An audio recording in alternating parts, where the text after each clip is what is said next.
on which you can legally do certain things, but not others. The day which has been the subject of 3 years' detailed study by a government committee under Lord Craythorne, which has recommended changes in the law in England and Wales. Most people in Britain want Sunday to remain different from other days. They like to relax over the paper and take it easy and do the things there's no time for in the workaday week.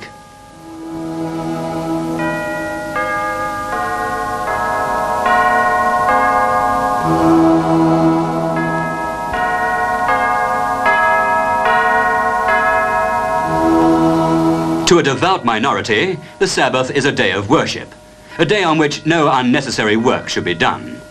But even the great cathedrals don't always attract big congregations, though there are some churches which are nearly always full.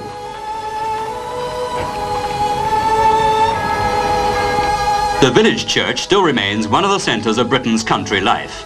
Yet it's estimated that although half the population officially belong to a church, only about 1 person in 10 goes regularly.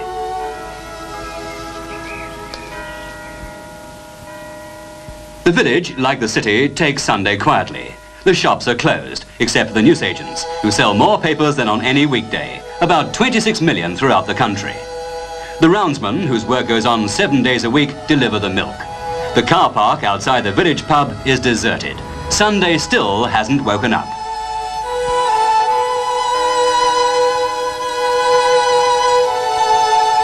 But as it gets nearer midday, there's a stir in the air. A man and his dog can be seen out walking. For noon, both by law and tradition, is the time when the pubs open, when for masses of people, Sunday turns from rest to recreation, to getting out and about. Sunday in England is surrounded by a hodgepodge of controls. Some of them go back to Shakespeare's day. One thing is all right, another is all wrong, and different laws can apply in Scotland and Wales. But one thing never seems to change. The Sunday pint in the village pub is part of the English way of life. Soon after noon, the car parks fill up, and there's everything in the world to talk about. This is Sunday as many people have loved it for generations, lived out opposite the village green.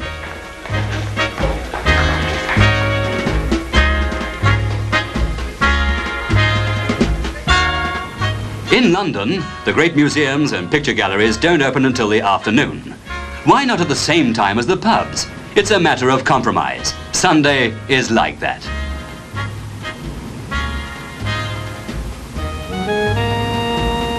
To millions of people, perhaps the great majority, Sunday is the day for getting out and about. The national playgrounds are crowded. There's hardly room to move on the river. But a man can always moor up alongside and relax away from the mainstream if he wants to. That's the charm of Sunday. It can be spent to fit most moods.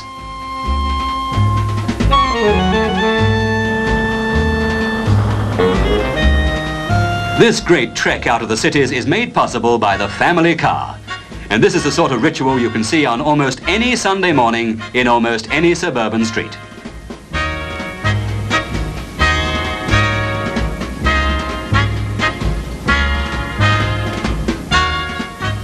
On a fine Sunday in summer, there'll be up to 4 million cars on the roads of Britain. They pour out of the cities at the rate of 30,000 an hour on each main road. And that's Sunday for lots of people. The idea that it's the day when nobody works, of course, is very far from the truth. Vast numbers of workers make their living out of other people's playtime. Sunday work isn't confined to the petrol pumps and the amusement world. The essential services have to go on. Transport can't stop, whether it's carrying people on a day's outing or produce for the next day's food market. Trains have to be manned, even if services are fewer. The airlines fly to schedule, covering the world regardless. To the big airports, Sunday is just another working day, no different from the others. Travel has to go on all round the clock.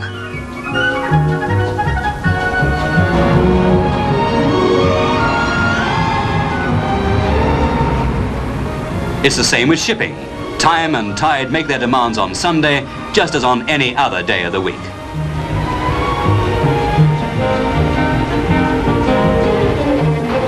The postal service goes on. The bags are crammed with Monday morning's mail. The printing presses have to run to turn out Monday's newspapers. And the police and the armed forces are still on duty.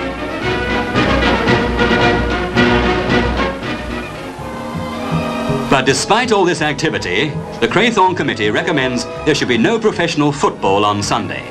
It's a spectator sport. People would have to work to provide it. Now, anyone can play golf all Sunday and bet as much as he likes on the result. Many people do, even if it's only half-crown corners in a friendly four-ball. But on the committee's report, racing will still remain illegal. It's also a spectator sport, and you can't have bookmaking on a Sunday anyway. So a man may bet, but not with a bookie. You can go Sunday racing in France, of course, but over here, if you want a flutter, it can be on Sunday bingo.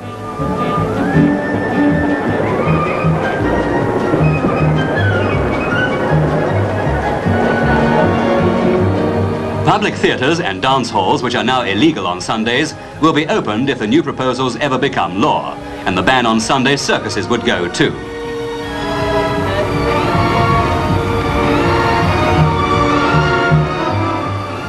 Cinemas have had a rather grudging sort of Sunday opening throughout most of the country for many years, compelling them to restrict opening hours and pay a special charity tax. This tax would be abolished under the new report, and the opening hours would be relaxed. Sunday variety shows too would be allowed.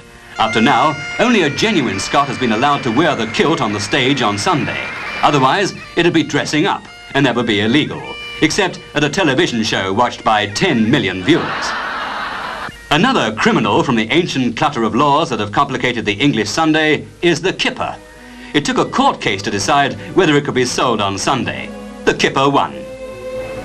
While most of the shops stay closed, the street markets in London do a huge business and are part of the Sunday scene. You can buy some things from a stall, but not from a shop. But if Lord Craythorne's committee has its way, food shops at least will be able to open, just like the general drugstores do in America, and sell other articles as well. The chemist shops will be able to open longer and sell a wider range of goods. Today, you can't buy on Sunday a razor blade for shaving, but some people argue that it can legally be sold as a surgical appliance for cutting corns. People still disagree strongly about Sunday and how it should be spent. So will these changes ever take place? The opposition is organised and influential. Soon after the committee's report appeared, the Lord's Day Observance Society drew up a reply and sent it to the Home Secretary. The Society believes firmly in the traditional Sunday, and much, though not all, church opinion is behind it. Meanwhile, there is no sign of Parliament hurrying to bring in any new laws.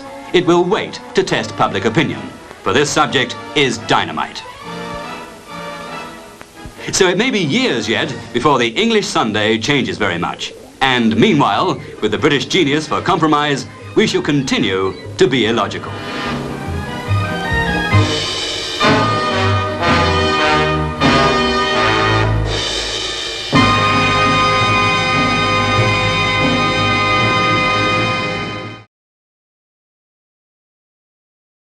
Square miles.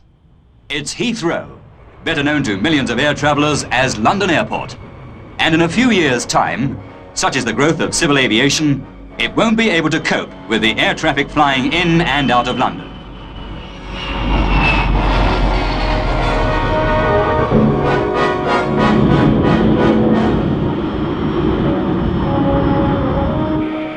Ever since its opening in 1946, traffic has built up year by year. In a single month, more than 1 million passengers have landed or taken off from here, and the yearly average is 8 million. Soon, it'll be 10 million. Among them, and a magnet for the press photographers, a steady flow of celebrities. And millions who land unheralded to get first impressions of Britain from its crowded #1 airport. Thousands of cars squeeze into the airport every day, and wherever you turn in and around this boom city of the air, works are in progress to meet the growth in the years ahead. This new road link with London, part of the M4 motorway, will cut more than 20 minutes off the journey from London for most people and reduce the risk of missing plane connections.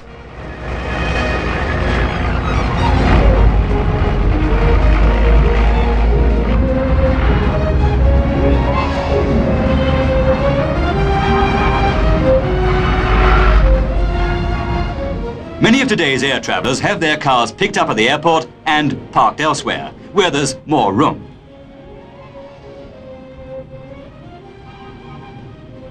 But this new 5-story car park holds more than 1,100 cars, and 2 more like it are due to go up.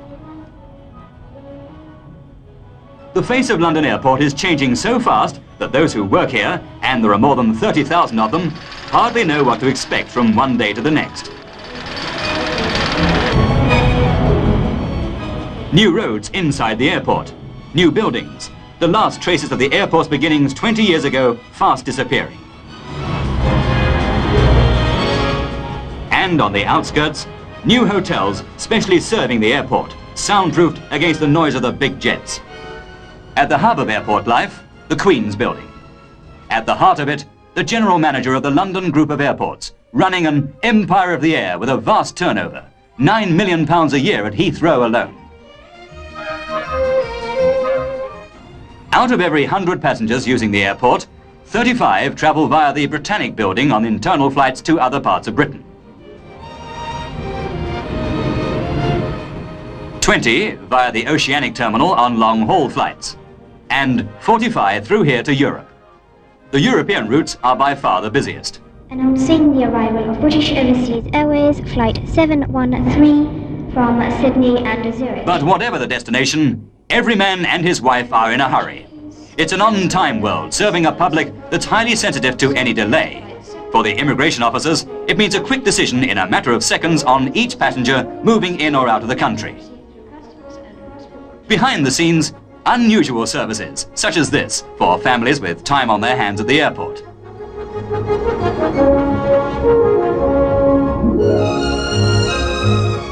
Trained nurses and welfare staff look after the children while the mothers rest, and the nurseries are equipped with toys and playrooms.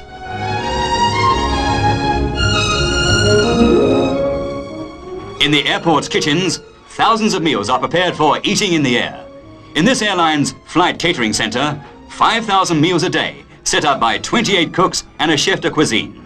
The weekly order runs to nearly £500 of fillet steak, 1,000 chickens, 40 pounds of caviar, and a ton of English cheeses. And the meals, they range from open sandwiches to full 4-course dinners that'll be eaten 20,000 feet or so over Europe.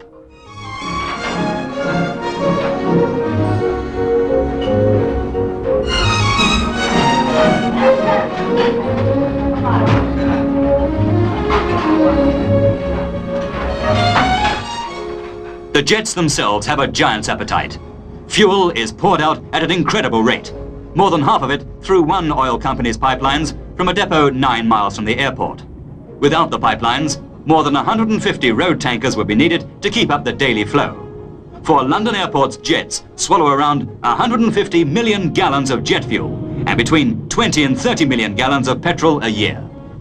They're fueled from high-pressure tankers, carrying up to 10,000 gallons at a time, and filling the 20,000-gallon tanks of a Boeing 707 in 25 minutes.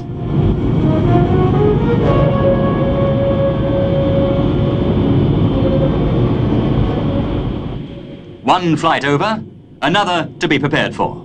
Maintenance goes on round the clock.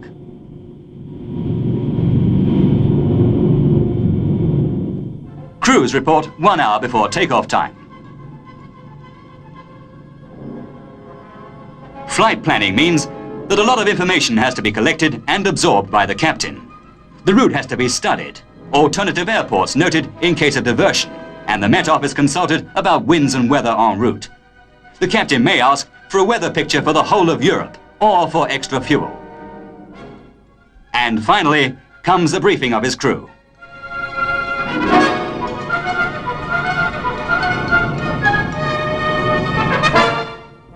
Just as passenger flying has increased, so has air cargo work. Today, London Airport handles around 140,000 tons of freight and mail a year, and that doesn't include supplies for passenger flights like this. The safety of the plane depends on the skilled loading and stowing of baggage in the hold. It's got to be secure and properly balanced.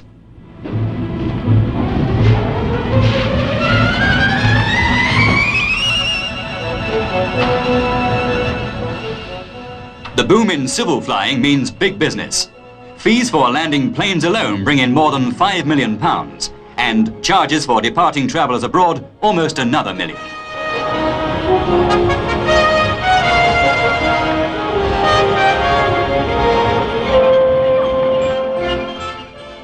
For the airline operators, and more than 50 companies are flying in and out of London Airport, it's a fiercely competitive industry in which prestige is vital.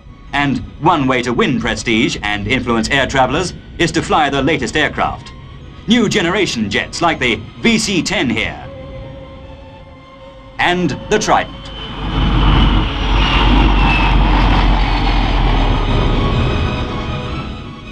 To take some of the pressure off London Airport, this airport at Gatwick is being extended.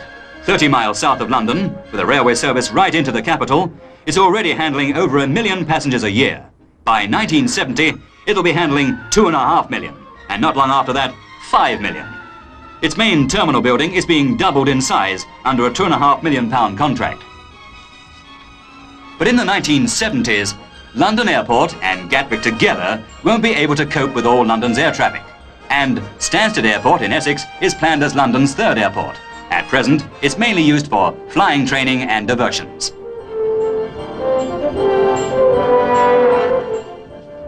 Heathrow is known the world over as the pilot's ideal of what an airport should be.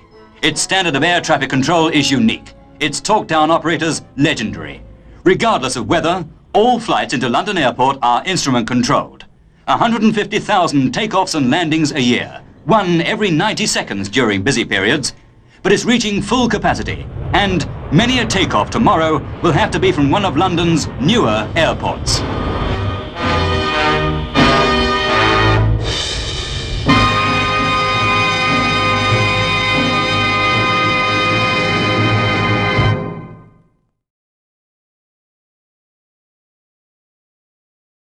Each year in Britain, the number of cat shows increases. This one, run by the Coventry and Leicester Cat Club, is typical. It's one of about 40 up and down the country, which culminate in the national show in London, where more than 1,000 prize cats of all breeds are shown. While the shows are run primarily for cat owners competing for awards, they also attract people whose cats may have no ancestry to speak of and never get shown. You could call this a mutual admiration society.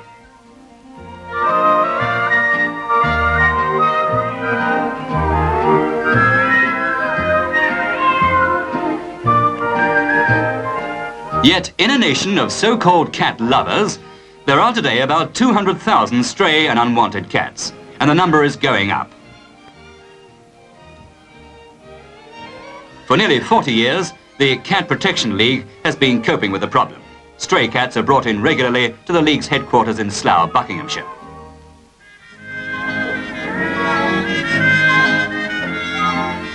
Once they've been registered, they're fed and put in a pen with the other strays until their owners claim them or a new home can be found for them. But there's a limit to the time they can be fed and housed.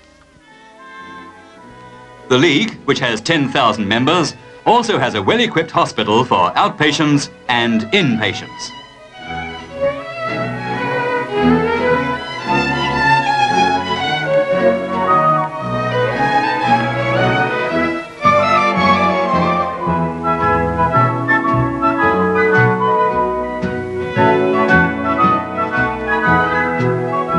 There is, of course, the maternity ward.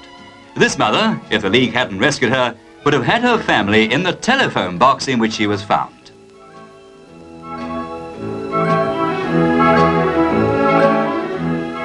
The RSPCA too cares for cats in their 80 homes up and down the country. At this one, cats are looked after in emergencies such as when their owners are ill or even in prison. But fewer cats are now being kept as household pets in Britain. There were about 6 million in 1952, and today the number is estimated at less than 4 million. This is mainly because more people live in flats. Some people, no longer able to keep their cats, give them away, only to have them fall into the hands of unscrupulous operators who sell them for scientific research. Cats are sometimes stolen for the same purpose. Occasionally, an identification parade is held for cats, when thieves have been caught before they could dispose of them.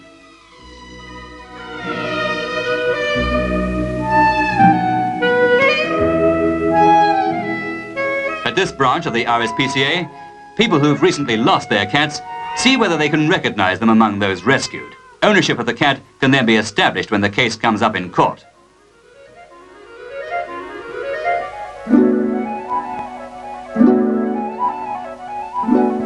Cats with no tails are an exclusive lot. There are only about 500 in Britain. This is Champion No End White Brumus. Like all Manx cats, his back legs are longer than his front to give the balance a tail would normally provide. There are cats with curly coats and curly whiskers, known as Rex cats.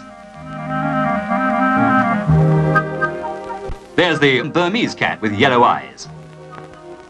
And the handsome, slender Abyssinian cats.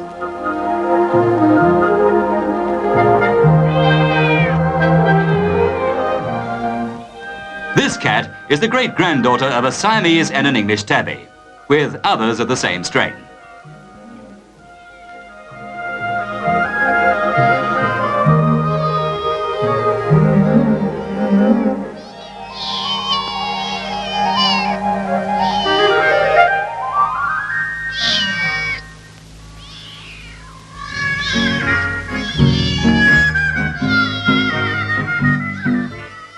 Almost from the moment of birth, a mother cat organizes her family, and she has her transport problems.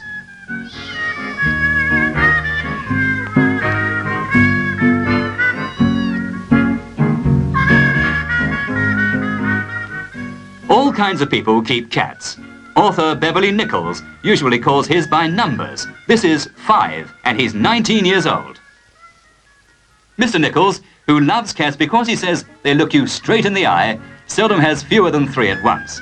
These are half Siamese.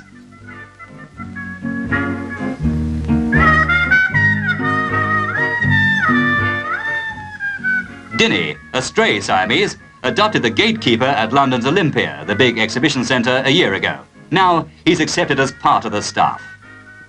Brigadier Sir John Smythe, VC, chairman of the Victoria Cross and George Cross Association, has written 2 books about his Siamese cats. Poonie is 4.5. Blue Magnolia, or Maggie, is 2. They live with Sir John and Lady Smythe in their 8th floor flat overlooking the River Thames at Westminster. All domestic cats are believed to be descended from the ancient Egyptian cat, which was regarded as sacred and symbolic of the goddess Bast more than 2,000 years ago. Certainly, the Siamese cat is very much the same shape. Mrs. Mary Dunhill has bred more than 150 Siamese, some of them champions in the last 15 years. She is also the secretary of the 700-strong Siamese Cat Club.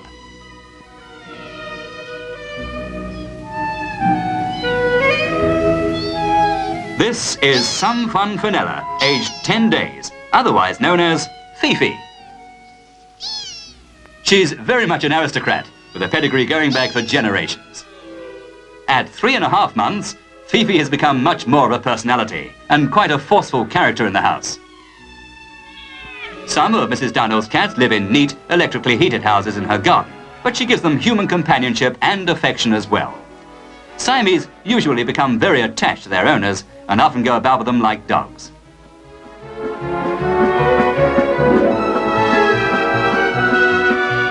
This all-brown Siamese is a new variety.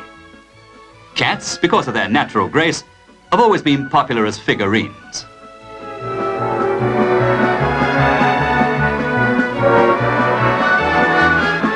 Fifi finds sitting a bore while Mrs. Phillida Warner models her in red clay.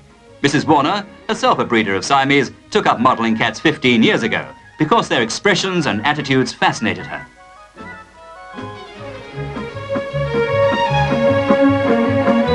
When the figure is modelled, she paints it with liquid clay. It's left to dry out for a few weeks and then fired in a kiln, which causes the clay to change colour. Siamese cats are in fashion today. They've almost doubled their popularity as pets in the last year. It's estimated there are now about 10,000 in Britain. The reason? They're becoming status symbols, rather like poodles became a year or 2 ago.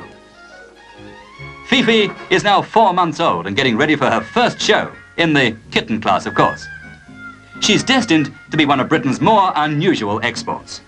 British Siamese cats today go all over the world, even to Thailand, their original home.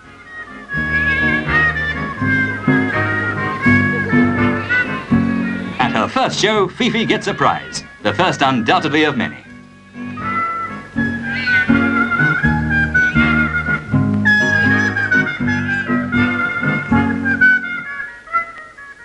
5 months old and ready to go on her travels, Fifi leaves her home in Hazelmere, Surrey for the last time.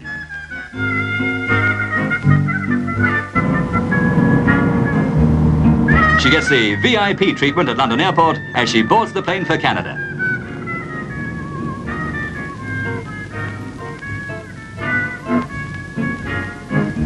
Every cat, of course, doesn't get the same chances. Min, the airport cat, just sits and watches the planes take off. For she, alas, is not a glamour puss.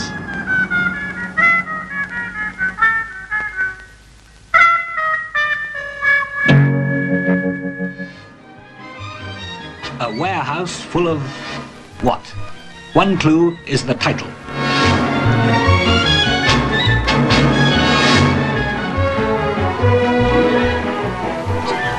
More clues. 22 million of them are stored here, but 115 million of them were made last year. 3 and 6 each is the commonest price, but you could pay up to 4 guineas for one. Phenomena of our time, money spinners fantastic. They are, did you guess, paperback books.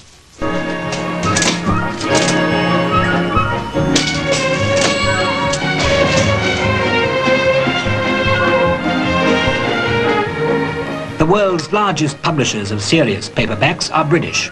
Exporting well over half of their product, this one firm has sold more than 350 million copies of 5,000 separate titles.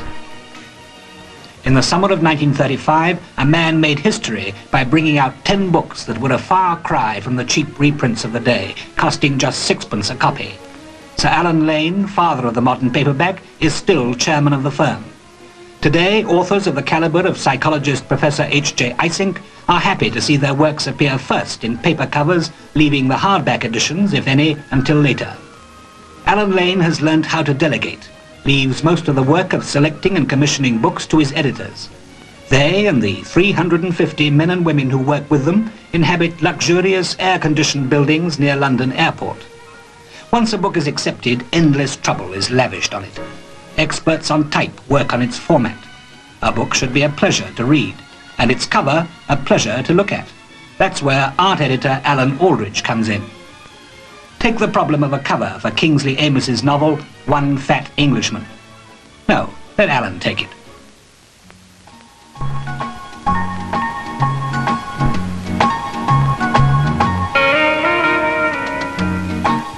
A leading light of Britain's in-group of young graphic designers, Aldrich mulls the assignment over on paper, but finally decides to commission Frere Wright.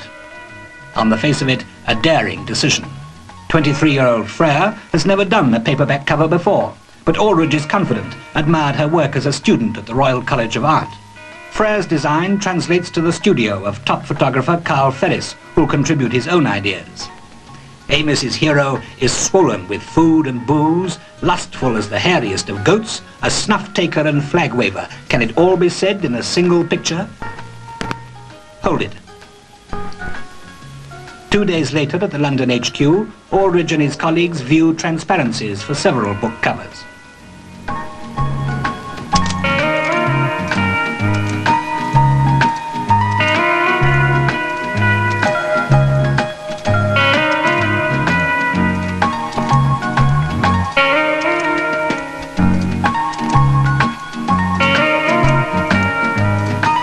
Hold it. Yes, that's it all right. That's One Fat Englishman. Off to the printers.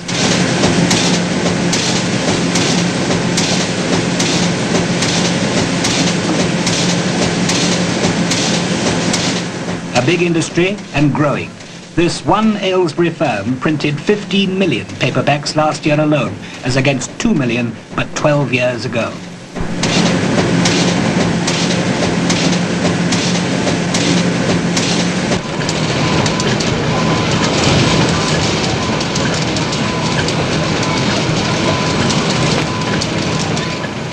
A thin layer of rubber solution is all that holds these pages together and the pages to the cover. An edition of 40,000 books can be printed in a single day.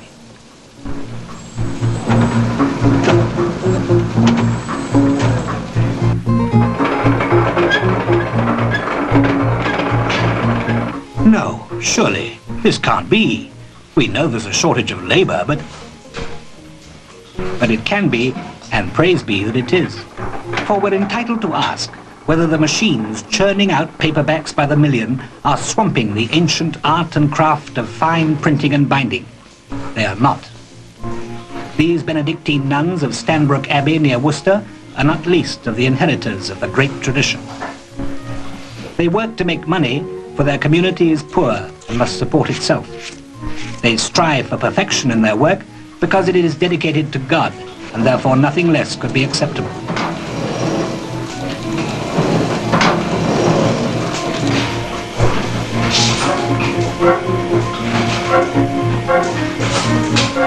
They may spend between 2 and 3 years on one edition of a book, say 500 copies.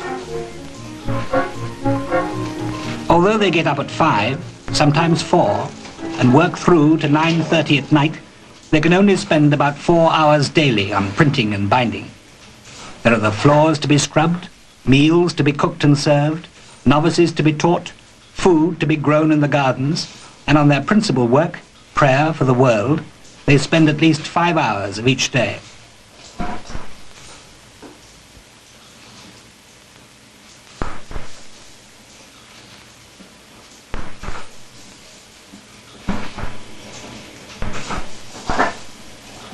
And in closed order, they do not move outside the walls from the time vows are taken until death.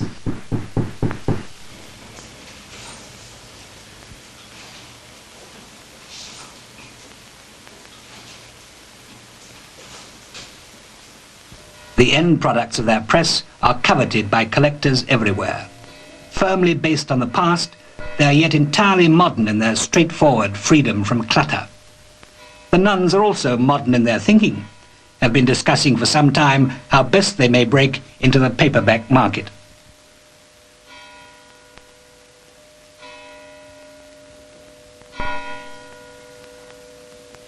No one has benefited more from the paperback revolution than the university student, for whom books are tools. The university presses have brought the prices of specialist texts tumbling down by printing in paper covers. These titles are published by the Cambridge University Press, now nearing its 300th paperback. Cambridge appointed its first printer in 1521, but 436 years later was still sufficiently with it to enter the paperback field. In 1957, the syndics, unpaid appointees of the university who run the press, published The Elements of Classical Thermodynamics in paperback, sold just 600 copies that first year. Now their paperback sales are at the 1 million mark. 3 years ago, they opened a new printing house, probably the most advanced of its kind in the world.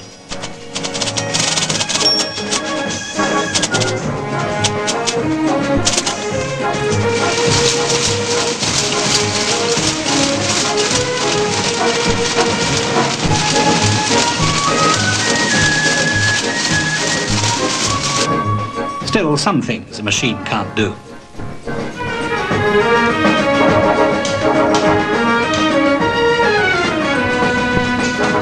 Of the books it publishes, the press exports 3 out of every 4 copies, as a worldwide organization publishes simultaneously in New York.